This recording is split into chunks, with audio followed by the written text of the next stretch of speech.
Buo pa rin ang aming pamilya, kahit marami ang problema. Nakayanan namin lahat dahil sama-sama kami at nagtutulungan. Kahit wala na ang aming mahal na magulang na si Papa Rocky at Mama, Rosario, parati pa rin nasa puso namin sila.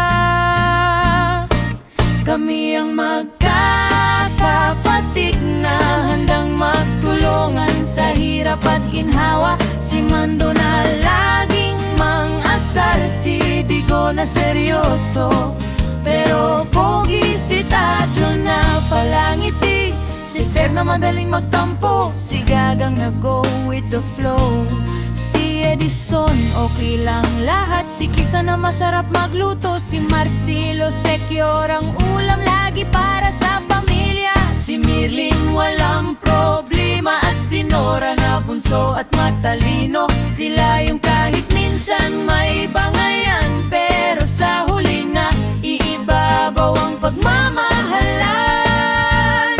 Bilang kapatid, kami ang magkakapatid na handang magtulungan sa hirap at ginhawa. Si Mando na laging mang-asar, si Digo na seryoso pero pogi, si Tadyo na palangiti, Sister na madaling magtampo, si Gagang na go with the flow, si Edison okay lang lahat, si Kisa na masarap magluto, si Marcelo secure ang ulam lagi para sa pamilya, si Mirlin walang problema, at si Nora na bunso at matalino. Sila yung kahit minsan may bangayan, pero sa huli na iibabaw ang pagmamalalan.